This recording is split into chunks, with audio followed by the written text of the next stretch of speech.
Hello, everybody, and welcome to OpenExO Live. In fact, the 75th episode and the last episode for 2021.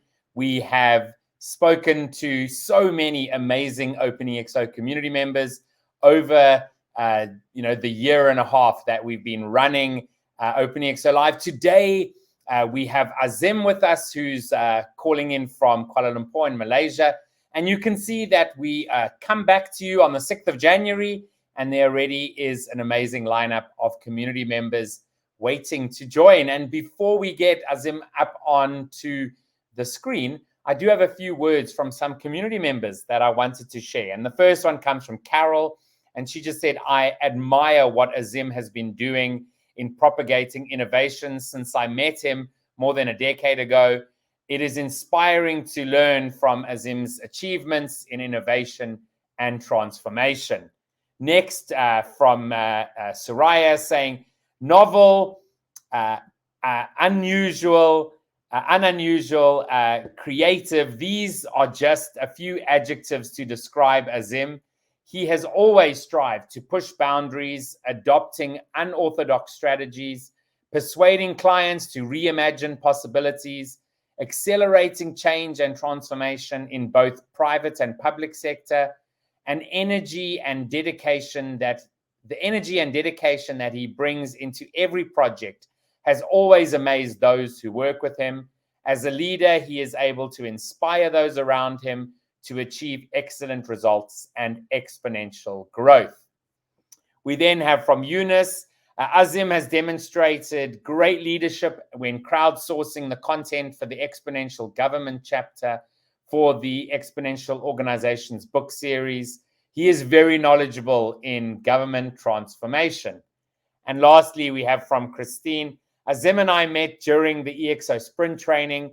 I loved working together with him.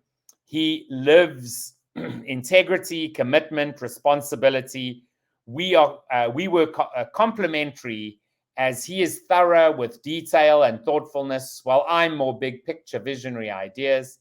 Azim is someone I would trust as a partner on any project.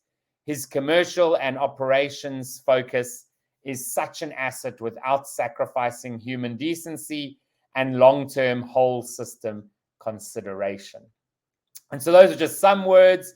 And so, Azim, welcome to OpenExO Live. How are you doing this evening for you? I'm good, Kevin. How are you? I'm so happy to hear such good remarks from the people all around the world. It's a pleasure. I'm doing fantastic. And yeah, I always love to just get some comments from people. And as you say, those come from all different places around the world, which is amazing. And so, Azim, the first thing we always do when we start OpenExO Live is to find out from you. Tell us a little bit about yourself, where you come from, what you do, and how you came to be a part of the OpenExO community. Okay, thanks, Kevin. So I started my career as a R&D chemist, also a scientist back in the mid-90s. But back in the year 2000, started Alpha Catalyst Consulting, 8 December year 2000. So I think this year we just turned 21. There's a lot more, what do you call that, adventure that I'm going to go through. But when we started out, when I started at Alpha Catalyst, I think what I saw was the need for Asian organizations to innovate and transform in a manner which is aligned with Asian culture, because I was involved in large-scale organizational transformation back in the late 90s, and I saw there's a need for that. And I think back in the year 2010, together with my partner, Dr. Suraya, we did a survey across, I think, many ASEAN countries on to see what are the drivers and barriers for individuals to innovate. And what we saw, a lot of it had to do with cultural barrier. It's not about the techniques, etc. As every year, I think as an innovation, I would say an innovation geek, I'm always looking for, okay, what are the new tools, new techniques, etc. So that's when I think back in, I think 3, 4 years ago, I stumbled across the EXO book, and then I saw, oh, this is really interesting. It's like Mm, a mixed martial arts for innovation and transformation. It picks the best from all the different techniques, and then the key is about creating value, creating exponential impact. I was very fascinated. I wanted to be involved in EXO however I can. And then I saw the opportunity to join as an EXO consultant. And that's when I did my certification, I think 2 years ago. I can't recall, maybe one, mm. yeah, close to 2 years ago. Yeah. I, I did the first, I think I did the EXO consultant certification. And then I did my EXO sprint. I think no regrets. I've learned a lot since then. Right, Kevin, back to you. That's awesome, and so I I definitely know quite a bit about some of the work you've done. We've been lucky enough to actually meet in person in Yeah. 2019 when I was in Kuala Lumpur, and seeing some of the work that you've done and the publications you've put out is really awesome, and with that focus really in the region. Now, we also love to find out from people about your massive transformative purpose. Of course, it's right at the top of the EXO model, quite important part of being an exponential organization and or being an exponential individual. And so, would you like to share a little bit about your MTP? Okay. I think my MTP it relates to about me trying to help organization accelerate transformation. In Mm, fact, I've added my NTP to be more like a corporate ikigai because I love to help organizations help themselves to innovate mm, and to transform. So that is our I think one of my purpose. And what I'm always looking for is to find the project that can help organizations be independent, find their own pathway to create growth by changing their mindset, and then create action so that impact can be created. So that one of the challenges that we face is that in our MTP is to find a client, a partner that has similar values with us. mm. So I think in a nutshell, an Ikigai is that we love doing what we are doing as an organization, and we find clients that has the same values, and most important, willing to what do you call it, work with us from a commercial perspective. Because I've seen many similar consultants struggle. They have a challenge to sustain their business in the long run. I see many Yeah, consultants, writers, they are like artists, suffering artists. They do a lot of free work. A lot of people expect a free article, but they don't get paid for it. So one of the key that the way that I see Alpha Catalyst Consulting is like we are the a tiny maybe 1 or 2 star Michelin restaurant, not so big, but we want to add value. We want to give the best to our clients who appreciate it, and when they leave us, they feel like okay, that's really a good job. They have transformed, and they were part of it. It's not everything outsourced to us. yeah, That's my absolutely. MTP in a way, my Ikigai. Yeah. Okay, awesome. And now, as you said, I mean, when you first started Alpha Catalyst, really the Mm. focus was what is it that makes it different, from a sort of Southeast Asian perspective, you know. So what would you say are some of the sort of trends that you've been seeing in the past few years around sort of digital and exponential? Okay. I think when we started doing organizational transformation, when we started Alpha Catalyst, it was focused on organizational transformation, mergers and acquisition, integration. Mm, Innovation was not a buzzword yet. That only happened back in 2007, etc. But by 2010, we saw that there's a lot of interest to innovate and transform. But the biggest barrier was the leaders. Leaders were very risk averse. That was one issue that we saw. And then we have the second culture that many Asians, they look up to the leaders. The leaders is right or wrong. The leaders is always right. So that's the sentiment we had back then. However, I think for the past 3 to 5 years, we see a major shift. A lot of companies are more willing to open up. They started training their board members on innovation, willingness to take risks. I think a few years ago, things like lean startup was popular. So a lot more companies are taking risks, trying to do smaller things. However, with the pandemic, things accelerated. In fact, one of the biggest projects that we've been working on is to help government, different government agencies help with their digital transformation effort. About 1.5 years ago, I think we were hired by Ministry of Health of Malaysia to create a regulatory framework to regulate online healthcare. It was unthinkable a few years ago because of rise of digital and because of the pandemic, etc. The government saw, okay, we need to change our regulations to allow for new startups to emerge in healthcare sector. And in the past few years, also past year as well, we've been working with finance-related government agencies that saw the need to transform because of AI.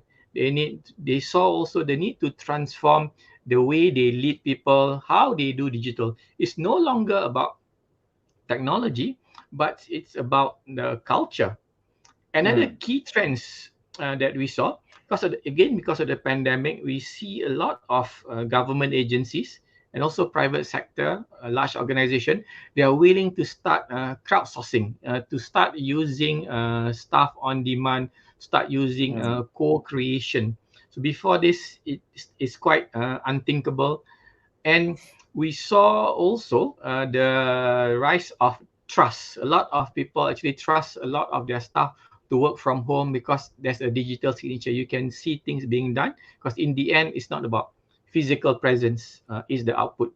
So I guess that is where I see, even though there's a crisis, but the pandemic actually created a lot of opportunities to be much more efficient and to come up with new ways of doing things. Yeah, absolutely. And I mean, obviously, I know. I mean that looking at the future of work has actually been something you've been doing since before the pandemic, right? So Yes. I guess a lot of people said, okay, Azim, what you were speaking about the last few years is has actually come true, right? Yes. So whilst you've been doing all this work, how would you say, you've been able to sort of tap into the EXO community, and also, how have you interacted? I know that there's a lot of other community members that I often point your way, or that come your way. How Yes. would you say that interaction has been? I think the EXO community is really wonderful. The most important thing is that we have a common lingo. I think through the certification, everybody's talking about the same thing. I think one of my best experience was when there was a call, I think from Salim, I think from Kevin as well, from you, Kevin, is we are writing a new chapter. And then I proposed, okay, maybe let's talk about exponential government. And that's when I think I met Eunice, Alina, Roberto, and I can't remember. There's another guy from Spain. So we actually came together and we created together with my team, Suraya, Shakira, and Zishong. We actually created a new concept of exponential government.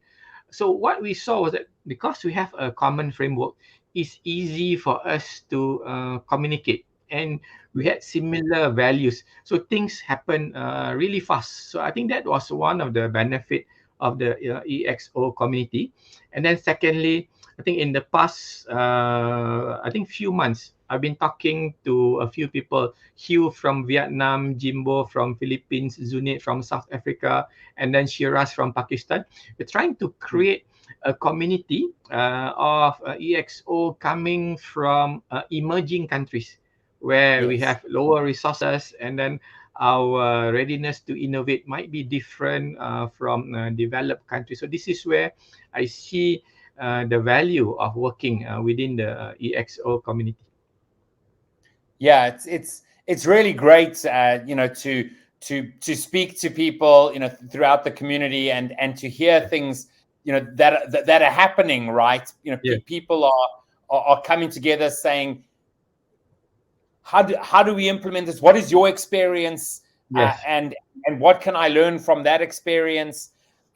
Which really is important. And you said how that common lingo you get from going through some of the certification programs Yeah. is really important. What else would you say you may have sort of learned from from that process that's really sort of helped you in what you're doing every day? I think one of the thing is to really appreciate knowledge sharing, and the other one is you don't need to hunt for new knowledge all the time. You don't need to look for the next fad, because when I look at some of the content that the members are sharing, because I feel like there are some timeless principle which is out there that we can adopt and use. And the other thing which is all value, I think I was involved in writing the EXG book, is the number of case study, how each country have got their own specific example of interpreting a piece of knowledge from the Yes. EXO community. So I feel that we don't have to be. I think one of my key lessons that you don't have to be too eager to amass as much too much knowledge, but is to focus on what's out there. Look at how things are being done. There's value in simplicity. So I think my biggest metaphor here is about the how difficult it is to create sourdough bread. You just have a few four ingredients, but the environment, the experience create the whole process matter. So I see it's the same thing as well as implementing the EXO method. It's not just the method. You need to understand the whole context, how things are being implemented. So this is where the sharing is really important. You can learn from each other. No, absolutely. And ultimately, what we do know from running, EXO initiatives, in organizations, whether it's sort of sprints and fast tracks, or just workshops, is that ultimately, when people really dig deep and say, okay, yes, we're going to look at implementing this, you get quite a lot of shifting in mindset, right? And I Yeah. guess that's the environment you're talking about. And that's what ends up helping organizations to transform. I think you said earlier, it's not the technologies per se. Yes, the technologies are enablers, but if you don't have that sort of culture of thinking exponentially, of understanding innovation, of wanting to embrace that change, it's most likely not going to happen, right? Um, Yeah. and so, what would you say are sort of the parts of the EXA model that you would think that you're embracing the most, or that you find the most useful, when working with different clients? I would say is that I would use the whole canvas, because the whole canvas is really useful. We've been doing experiment with governments. So in fact, in one of our framework with the government, we talk about adopting the exponential, the EXO framework, internal focus, external focus, Mm. having the right algorithm. But what we do is to dig deep into identifying what are the mechanisms to create autonomy, what sort of policy, Yeah. what sort of regulation. I think the dimension is really good. So now it's about translating it to the right context. For example, Mm. in the government, so policy and regulations is the key. And how do you convert that into experimentation? So for example, one of the projects that we work was to create a regulatory sandbox. because by doing a regulatory sandbox, then you can know what laws needs to be passed. However, you can't run a 3 months experiment. If you're working for a government, you need to think about 5 years. You take 2 years to run an experiment, 1 year to write the law, another 2 to 3 years to pass the law. But the principle remains the same. And what's it also interesting, Kevin, is we've been working on the same concept with NGOs, non-profit, because we see Mm. the exponential model also work for philanthropy. We actually helped Yeah. two NGOs during the pandemic, where they relied upon face-to-face interaction to generate value, to collect Mm. donations, etc. So what we Yeah. did in one case was to help them digitize everything and then run experiment. What they needed, I think, from me was to get the blessing from their top management to allow them to experiment. In fact, we did very little. We just said, okay, why don't you try using Google tools, or try using WebEx, try using Zoom, and see what works. We will check back with you 4 weeks later, and 4 weeks later, things grown exponentially. So we did that experimented lasted for about a year. It's now mainstream for this NGO. So we work for Yes. another NGO. So they are interested in helping students who is in the to prepare for their O levels but don't have access to good education. So we help them develop a way of crowdsourcing, working with the best tools, using free tools like Moodle to co-create Mm. content, and using free tools, Facebook, StreamYard, etc., to scale whatever that they are doing within Malaysia. So they started out just doing it in a small state in Malaysia, but it scaled throughout whole of Malaysia, where students aged 16 to 17, initially they only have access to YouTube videos. Now they can Yeah. go in and then do their exams, do their practice with content co-created with the different community. Again, we only did that experiment for about 2 to 3 weeks, 2 to 3 months, showed them, give them just a small hint, but they did everything themselves. We just Mm. guided them every few weeks. Say, how are you doing? What are your numbers? Show us your numbers. Okay, maybe you can experiment with item A, item B. So, and this is why we feel, okay, that's the way to move forward. We see that in the future, the concept of citizen-centric government would come in, where it is the community which does something for the state or for the country, and government sees, okay, it works, then provides the support. Because I feel that EXO model can shift the mindset. Instead of citizens, what do you call that, depending on government telling them what to do, waiting for funding, why don't you do it first? If it works, then if you get government support, it's fine, but there are other funders which is willing to help you scale. Absolutely, 100%. And so, Azim, our time has pretty much come to an end. And so I always like to just, ask as we end off, just, what is it that you'd like to share as we end off our call today?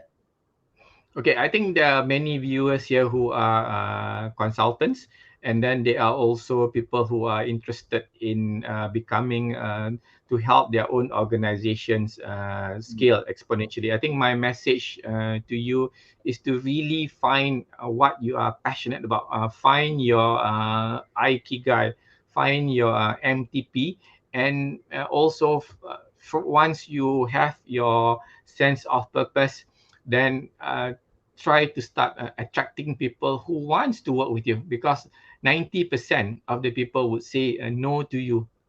Try, so don't give up. Find that 10% which really align with what you want to achieve. That's all, Kevin.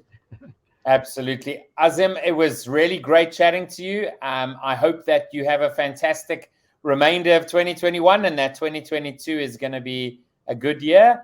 And hopefully, yeah, it'd be great to be able to come back to KL and visit again. It's one of my favorite cities in the world. So, yeah, it was really great chatting to you and all the Thanks, best. thanks, Kevin. Thanks for hosting me. Bye, Sure, everybody. sure. Bye bye. Have a good evening. So great chatting to Azim. As I said, met him in KL a couple of years ago, and it is an amazing city. So thank you everybody for joining us. Episode 75. We will see you again on the 6th of January.